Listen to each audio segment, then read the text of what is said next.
Dear students, पिछले class में मैंने देखा था extraction of highly reactive metal.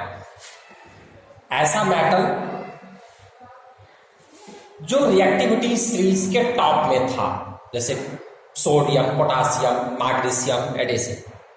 अब देखा कि हाईली रिएक्टिव मेटल का एक्सट्रैक्शन इलेक्ट्रोलाइसिस प्रोसेस के द्वारा होता है। आज हम देखेंगे मॉडरेटली रिएक्टिव मेटल का एक्सट्रैक्शन कैसे होता है, ये चीज देखेंगे। राइट, मॉडरेटली रिएक्टिव मेटल्स में कौन कौन से मेटल आते हैं?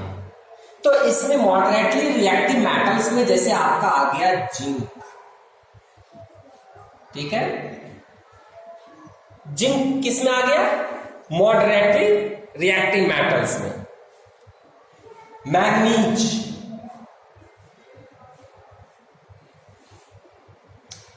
आयरन, ये सब आपका ये सब आ जाता है आपका मॉडरेटली रिएक्टिव मेटल्स में। इनका जो एक्सट्रैक्शन है हम कैसे करते हैं? इनका एक्सट्रैक्शन रिडक्शन प्रोसेस से करते हैं। किस प्रोसेस से करते हैं? रिडक्शन प्रोसेस से। अब इसमें रिड्यूसिंग एजेंट यूज करते हैं। रिडक्शन प्रोसेस में कोई रिड्यूसिंग एजेंट की आवश्यकता होती है। रिड्यूसिंग एजेंट में यानी इसका एक्सट्रैक्शन, इन मेटल का एक्सट्रैक्शन हम किस प्रोसेस से करते हैं? रिडक्शन प्रोसेस से करते हैं। रिडक्शन से।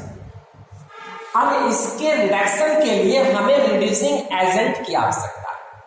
रिड्यूसिंग एजेंट कौन कौन से होते हैं वो आप देख लीजिए इसके लिए। तो रिड्यूसिंग एजेंट जो है आपका वो होता है कार्बन, एल्यूमिनियम, सोडियम, कैल्शियम। इन सबको हम रिड्यूसिंग एजेंट के रूप में यूज कर सकते हैं। मोस्टली जो मेटल कार्बन से लेस रिएक्टिव होगा उसका हम कार्बन ही रिड्यूसिंग एजेंट यूज करते हैं, क्योंकि वो कार्बन उस मेटल को डिस्प्लेस कर देगा। और कार्बन सस्ते हैं इन सब से। ये तो चारकोल है, ये बहुत चीप मिल जाएगा। तो इसलिए जो भी मेटल कार्बन से लेस रिएक्टिव है उसका रिड्यूसिंग एजेंट, उसके लिए हम कार्बन ही यूज करेंगे। ठीक है, अब हम देखते हैं इन सब में से कि जैसे जिंक है, तो zinc actually highly reactive metal है। और यह जो कंबाइन करता है जिंक, दो फॉर्म में हो सकता है। एक तो हो सकता है जिंक सल्फेट के फॉर्म में हो सकता है। ठीक है, और जिंक जो है आपका वह ऑक्साइड के फॉर्म में भी हो सकता है। यानी आपको पता है जो रिएक्टिव मेटल्स होते हैं वो फ्री स्टेट में नहीं होते हैं, वो कंबाइंड स्टेट में होते हैं। तो जिंक जो होता है दो फॉर्म में पाया जाता है, एक तो जिंक सल्फेट के फॉर्म में और एक जिंक कार्बोनेट के फॉर्म में।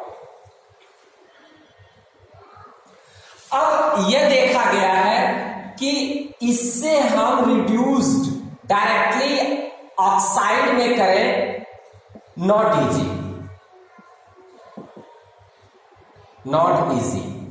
यानी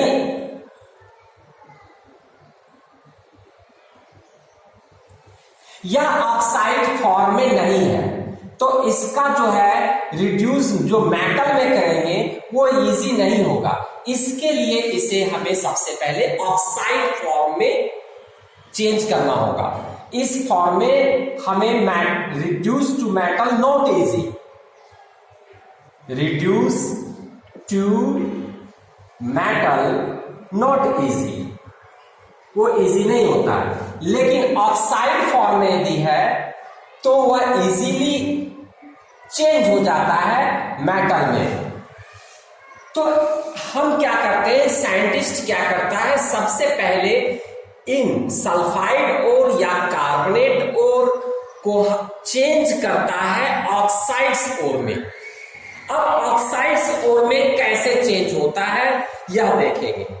तो जिंक कार्बोनेट को जब हम स्ट्रांगली हीट करेंगे, किसको, जिंक कार्बोनेट को जब हम स्ट्रांगली हीट करेंगे तो वह चेंज हो जाएगा किसमें, वह चेंज हो जाएगा ऑक्साइड ओर में। ठीक है, वह कैसे होता है यह देखिए। सपोज हम इस ओर को पहले लेते हैं जिंक कार्बोनेट, राइट, और इसको हीट करते हैं, हीट कर दिया, it will change into Zn oxide plus CO2, ये चेंज हो गया। इस हीटिंग प्रोसेस को बोलते हैं कैल्सिनेशन। क्या बोलते हैं, कैल्सिनेशन। कभी कभी पेपर में पूछ दिया जाता है what do you mean bye calcination, यानी डिफाइन करना होगा व्हाट इज कैल्सिनेशन। तो आप इसको कैल्सिनेशन को डिफाइन कर सकते हैं, the process of strongly heating the process of strongly heating the carbonate ion, carbonate ore,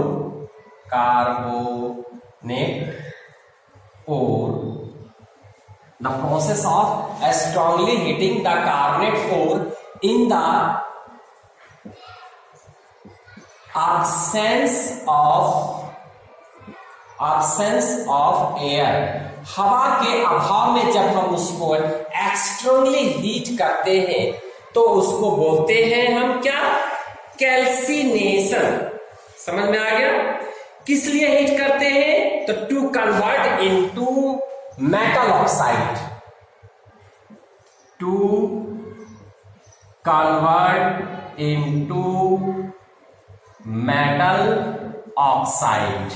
ठीक है जी, समझ में आ गया होगा। यानी the process of strongly heating the carbonate ore in the absence of air to convert into metal oxide. यानी डेफिनेशन यदि आप इसको नहीं भी लिख पाए और एग्जांपल में आप इतना भी लिख देंगे and this is called calcination, तो आपको 0 मार्क्स कोई नहीं देगा। यही प्रोसेस है कैल्सिनेशन का, कि कार्बोनेट ओर है, हीटिंग हुआ ऑक्साइड ओर को चेंज करने के लिए, तो उसी चीज को मैंने लैंग्वेज में लिख दिया है।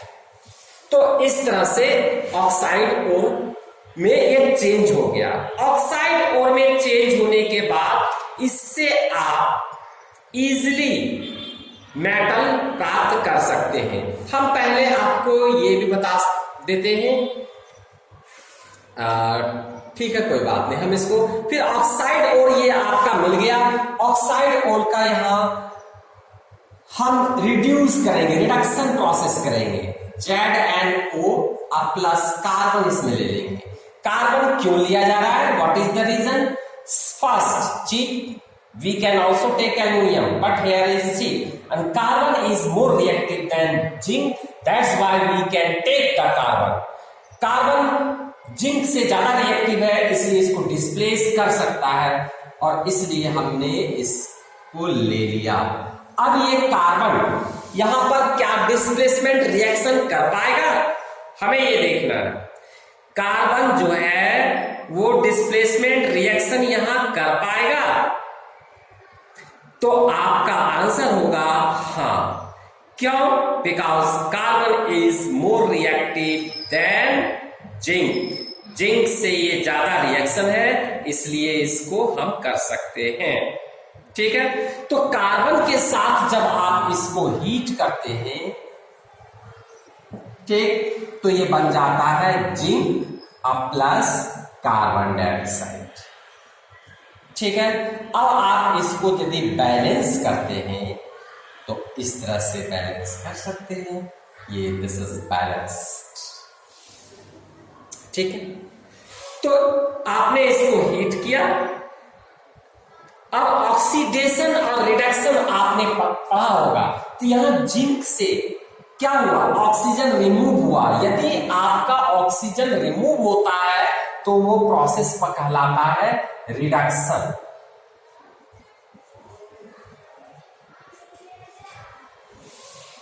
तो आपने यहां पर देखिए, मैंने बताया कि जो मॉडरेटली रिएक्टिव मेटल होता है उसको कन्वर्ट करते हैं मेटल में, किस प्रोसेस से, रिडक्शन प्रोसेस से। तो इस तरह से रिडक्शन प्रोसेस हो गया, ये आपने देख लिया इसको। एक प्रोसेस और है कि इससे ऑक्साइड जिंक सल्फेट से कैसे करेंगे। तो जिंक सल्फेट से करने के लिए आपको रोस्टिंग करना पड़ेगा, यानी इसको हीट करना पड़ेगा इन द प्रेजेंस ऑफ ऑक्सीजन। जब हम प्रेजेंस ऑफ ऑक्सीजन में हीट करते हैं तो वह प्रोसेस कहलाता है ZnO। वो प्रोसेस कहलाता है आपका क्या, कैल्सिनेशन, ये हुआ रोस्टिंग। ये रोस्टिंग प्रोसेस है। तो रोस्टिंग क्या है, the process in which sulphide ore is strongly heated in the presence of air. Roasting किसे कहेंगे, the process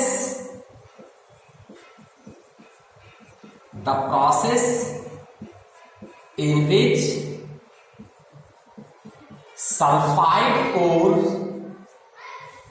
strongly heated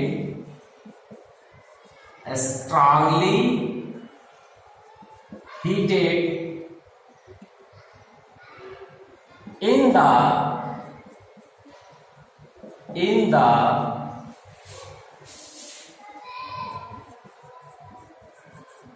presence of air to convert sulfide ore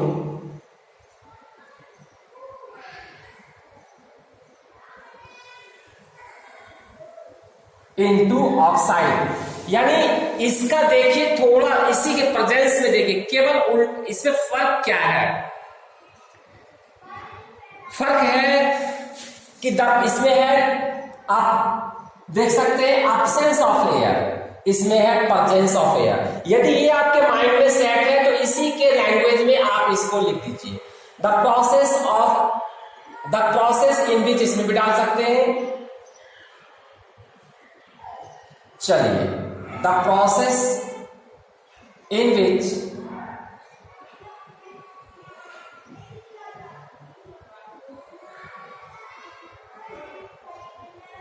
चलिए रहने देते हैं। The process of strongly heating the carbonate ore in the absence of air to convert into metal oxide. इसमें the process in which sulphide ore strongly heated in the absence of air to convert into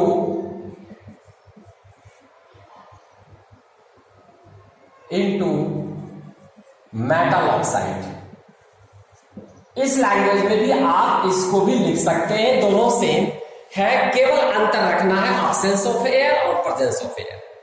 यह है carbonate ores, इसमें है sulphide ores, बस यही अंतर है, ठीक है। और जब आपको ये ऑक्साइड और मिल जाएगा, इसमें भी जिंक ऑक्साइड जैसे इसमें मिला, फिर आप इसको हीट रिड्यूस करेंगे, रिडक्शन प्रोसेस कराएंगे और अगेन आपका जिंक मेटल मिल जाएगा। तो इस तरह से देखा आपने कार्बन रिड्यूसिंग एजेंट के यूज करके। अब हम देखेंगे कि कार्बन तो यूज किया रिड्यूसिंग एजेंट, अब हम एल्युमिनियम को यूज करके देखेंगे क्या होता है। और आगे सोडियम और कैल्शियम इस क्लास में पढ़ना ही नहीं है, ठीक है।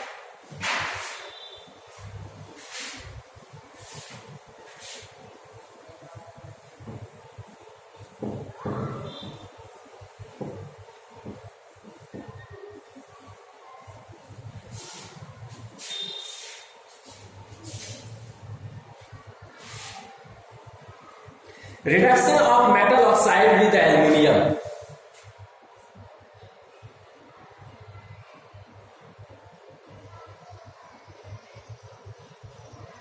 Reduction of metal oxide with Al, right? Aluminiums. Aluminium से हम कैसे करेंगे? तो एल्युमिनियम से जनरली हम करते हैं मैग्नीज को और क्रोमियम को। किसको करते हैं? एल्युमिनियम से रिड्यूसिंग एजेंट जो यूज करते हैं मैंगनीज और क्रोमियम, इस दो मेटल का एक्सट्रैक्शन करने के लिए हम यूज करते हैं एल्युमिनियम एज रिड्यूसिंग एजेंट।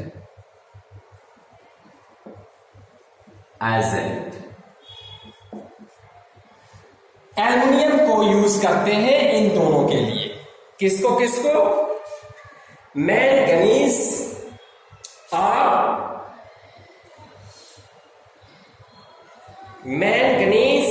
और क्रोमियम हम यूज करते हैं। अब देखते हैं कैसे यूज करते हैं जी रिडक्शन के लिए। तो जैसे आपका मैग्नीज ऑक्साइड का क्या फॉर्मूला होता है मैग्नीज का? MnO2 मैग्नीज ऑक्साइड है। इसमें एल्युमिनियम आप ऐड करते हैं, ठीक है। जब आप इसमें एल्युमिनियम ऐड करते हैं तो एक्चुअली थोड़ा सा इसको हीट करना पड़ेगा, यानी roasting in the presence of air में होगा। तो आपका ये कन्वर्ट हो जाएगा मैंगनीज प्लस Al2O3 और एक ट्रिमेंडस अमाउंट ऑफ हीट निकलेगा। ट्रिमेंडस अमाउंट ऑफ हीट, ये इसको बोलते हैं डेल्टा से ट्रायंगल के साइड सिंबल से हीट को रिप्रेजेंट करते हैं। तो ट्रिमेंडस अमाउंट ऑफ हीट इससे निकलेगा। अब आप इसमें देख सकते हैं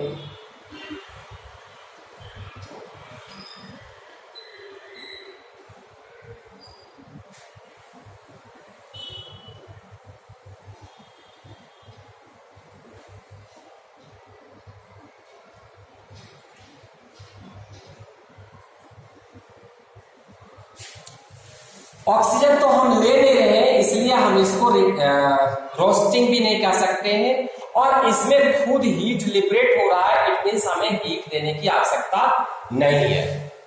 तो इसमें यदि आप रिएक्शन को manganese as a reducing agent आप एल्युमिनियम को यूज कर रहे हैं, तो इस केस में क्या होता है? इस केस में tremendous amount of heat generate होता है। इस तरह से इसको हम बोल सकते हैं एक्सोथर्मिक रिएक्शन, क्योंकि इसमें हीट हमें देने की आवश्यकता नहीं पड़ रही है। जिसमें हीट देने की आवश्यकता हमें नहीं पड़ रही है वह कहलाता है एक्सोथर्मिक रिएक्शन।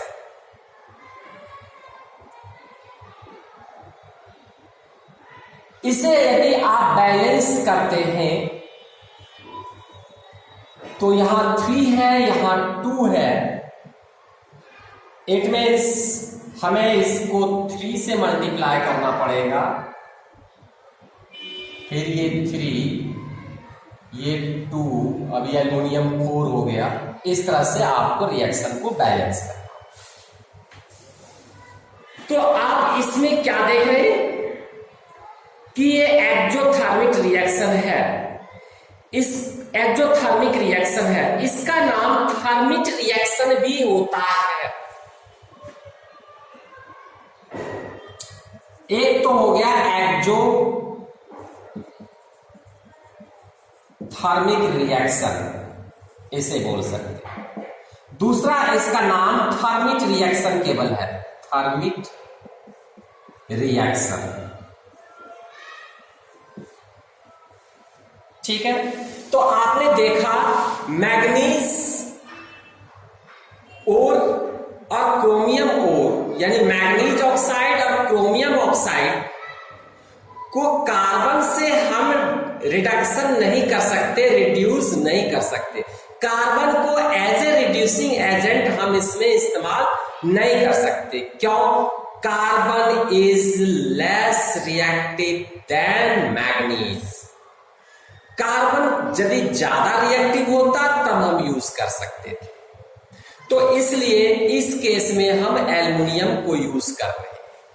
और जब एल्युमिनियम का यूज कर रहे हैं तो tremendous amount of heat generate हो रहा है और उससे एक्सोथर्मिक रिएक्शन इसलिए उसको कहा गया, और थर्मिक रिएक्शन भी इसे कहा जाता है।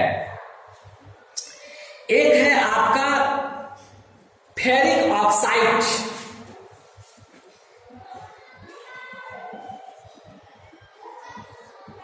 फेरिक ऑक्साइड थर्मिट रिएक्शन के थर्मिट एल्युमिनियम पाउडर यदि हम यूज करते हैं तो वो थर्मिट रिएक्शन कहलाता है। तो एक इसका यूजेस है, यहां एक यूजेस क्या है कि एल्युमिनियम को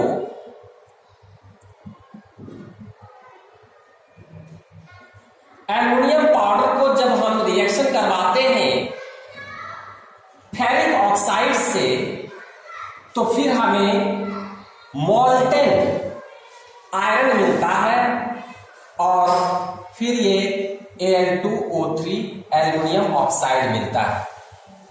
इस मोल्टेन और ट्रिमेंडस अमाउंट ऑफ हीट मिलता है। इस प्रॉपर्टी की वजह से एक तो ये आपको मोल्टेन मिला और ट्रिमेंडस अमाउंट ऑफ हीट मिला। तो इस थर्मिट रिएक्शन का इस्तेमाल वेल्डिंग में किया जाता है, इसको बोलते हैं थर्मिट वेल्डिंग। यदि कोई ट्रैक, हैवी ट्रैक या मशीनरी पार्ट ब्रेक हो जाता है तो इस थर्मिट रिएक्शन से यानी mixture of ferric oxide and powder of aluminium oxide को का रिएक्शन कराया जाता है, जिसके कारण ये जो प्रोडक्ट आता है मोल्टेन स्टेट में आता है और यहाँ ये आयरन को भी हीट कर देता है because tremendous amount of heat is liberated, और इस मोल्टेन आयरन को इस गैप में भर देता है और जिसके कारण आपका रेलवे ट्रैक का ब्रेकिंग या मशीनरी हैवी मशीन पार्ट का जो ब्रेक हुआ, जो टूटा, उसकी वेल्डिंग थर्मिट रिएक्शन से कर देते हैं, जिसको थर्मिट वेल्डिंग बोलते हैं। थर्मिट वेल्डिंग यानी एक थर्मिट रिएक्शन का जबरदस्त यूज है। थर्मिट रिएक्शन को हम कैसे यूज करते हैं, ठीक है।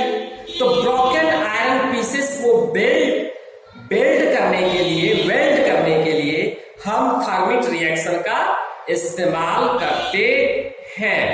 यदि आपसे कोई पूछता है what do you mean by thermite reaction, तो आप क्या कहेंगे?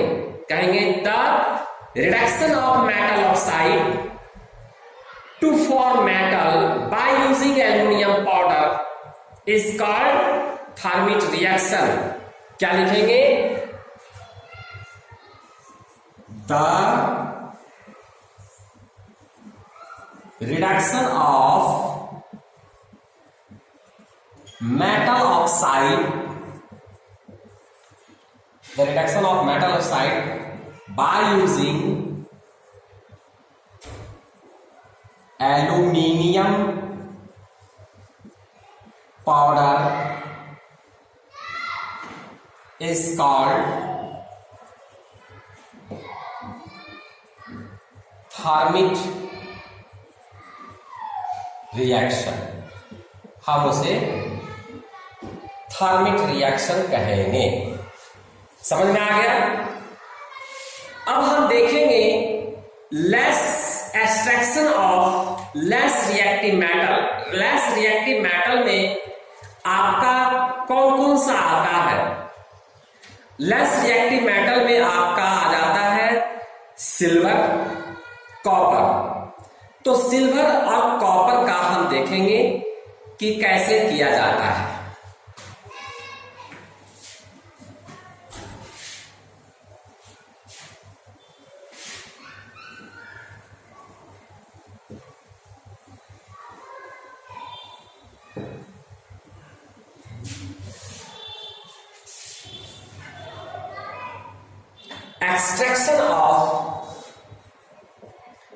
Extraction of less reactive metal. इसका एक्सट्रैक्शन केवल हीट करके हम कर सकते हैं, नॉट ओनली हीट। ठीक है। अब है कि ये किस फॉर्म में हमें मिल सकता है? तो यह आपको एक तो सल्फाइड फॉर्म में मिल सकता है, जनरली आपको सल्फाइड फॉर्म में ही मिलेगा। ठीक है। जो लेस रिएक्टिव मेटल है वह आपको किस फॉर्म में मिलेगा?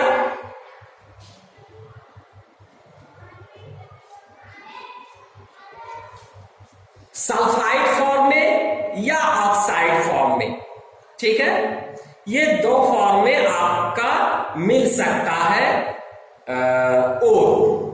तो जो extraction of less reactive metal है, लेस रिएक्टिव मेटल में एक तो आ जाता है सिल्वर। सिल्वर का देख लीजिए, कॉपर का देख लीजिए। सिल्वर भी आपका सल्फाइड के फॉर्म में रहता है HgS, और कॉपर भी आपको मिलता है HgS और CuS। इसी फॉर्म में ये और मिलता है, silver sulphate, copper sulphate, sulphide form. अब इसे हम कैसे चेंज करते हैं? तो इसे हम रोस्टिंग प्रोसेस से चेंज करते हैं। रोस्टिंग प्रोसेस क्या है वह आपको पता है। ठीक है। तो सिल्वर सल्फेट को आप इन the presence of oxygen, roasting means heating in the presence of oxygen, this is roasting process. In this way you get HgO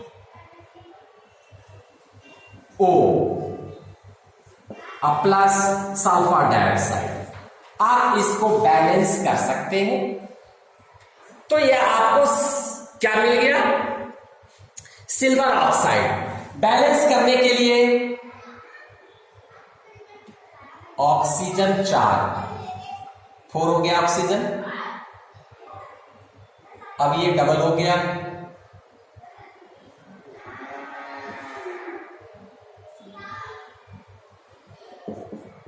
अब ये आपका बैलेंस।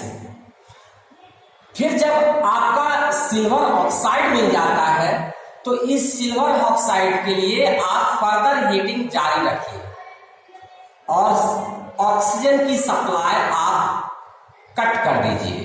इसको हीट आप 300 डिग्री सेंटीग्रेड पे करेंगे तो आपको Hg+O2 मिल जाएगा। यानी इस तरह से आपको सिल्वर, प्योर सिल्वर मिल गया। तो आपने देखा जो लेस रिएक्टिव मेटल है उसको केवल हीट करने से हम प्राप्त कर लेते हैं metal. We do not need reducing agent. यहां कोई रिड्यूसिंग एजेंट का इस्तेमाल नहीं हुआ है, यहां कोई रिडक्शन नहीं हुआ है। अब हम देखते हैं दूसरा जो कॉपर सल्फेट ओर है। कॉपर सल्फेट ओर इसको दे दीजिए A part, B part, CuS है। इसे भी आप हीट करेंगे, ठीक है। कॉपर सल्फेट किस प्रोसेस से? Roasting process. तो ऑक्सीजन दिखा दीजिए, O2, रोस्टिंग, CuO और SO2। अब इसको आप बैलेंस करेंगे,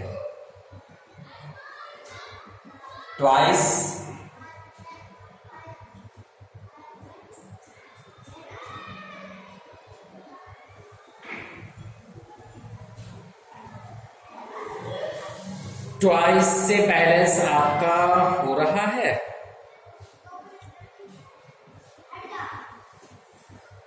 ये भी ट्वाइस,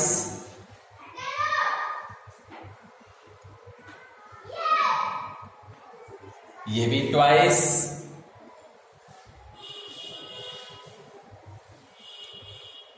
ऑक्सीजन हो गए 4 to 6 यानी 3। ये आपका बैलेंस हो गया। अब आप क्या करते हैं, यू गेट कैल्शियम ऑक्साइड। अब इस कैल्शियम ऑक्साइड, जब प्रचुर मात्रा में कैल्शियम ऑक्साइड आपका जब बन जाता है फर्नेस में, तो फिर हम रोस्टिंग करना छोड़ देते हैं, यानी सप्लाई ऑफ ऑक्सीजन हम बंद कर देते हैं। तो फिर सेकेंड पार्ट में रिएक्शन क्या होता है कि calcium oxide and remaining copper oxide and remaining copper sulphate react together, आपस में वो रिएक्शन कर लेता है और फिर हमें प्रोडक्ट में दे देता है कॉपर और सल्फर डाइऑक्साइड।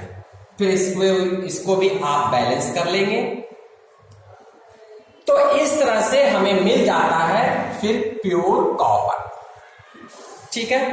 तो आपने देखा कि हम एक्सट्रैक्शन हाईली रिएक्टिव मेटल्स को इलेक्ट्रोलाइसिस प्रोसेस से करते हैं, मॉडरेटली रिएक्टिव मेटल्स को रिडक्शन प्रोसेस से करते हैं, और लेस रिएक्टिव मेटल्स को लोनली केवल हीट से, एलॉन हीटिंग प्रोसेस से कर रहे हैं। हम इसमें केवल हीट कर रहे हैं, ठीक है।